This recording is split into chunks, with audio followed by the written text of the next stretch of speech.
चौहंग लाहौर में मेडिकल की तालिबा के कत्ल के मुकदमे में पुलिस ने दफा 311 लगाने का फैसला कर लिया है। मजीद जानते हैं डॉन न्यूज के नुमाइंदे वसीम रियाज से। वसीम, फैसले पर अमल दरामद कब तक होगा?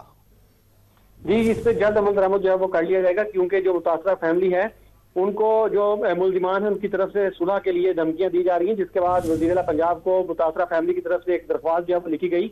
अब क्योंकि खदशा है कि जो मुद्दई जो है वो मुल्जिमान को माफ कर सकती है, इसलिए मुकदमे में दफा 311 लगाई जाने का फैसला जो है वो किया गया है, जिसमें अगर मुद्दई को माफ कर भी दो तो रियासत खुद केस जो है वो लड़ेगी।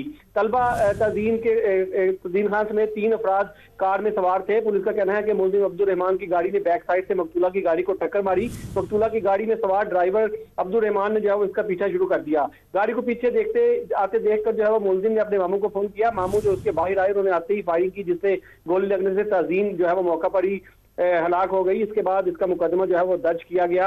अब पुलिस ने 2 मुल्जिमान को गिरफ्तार कर रखा है, जिसमें मुल्जिम आबिद और अली रजा शामिल हैं, जबकि अब्दुल रहमान समेत दीगर मुल्जिमान की गिरफ्तारी के इकदाम किए जा रहे हैं और उनको भी जल्द गिरफ्तार कर लिया जाएगा। जी, बहुत शुक्रिया वसीम रियाज अपडेट करने के लिए।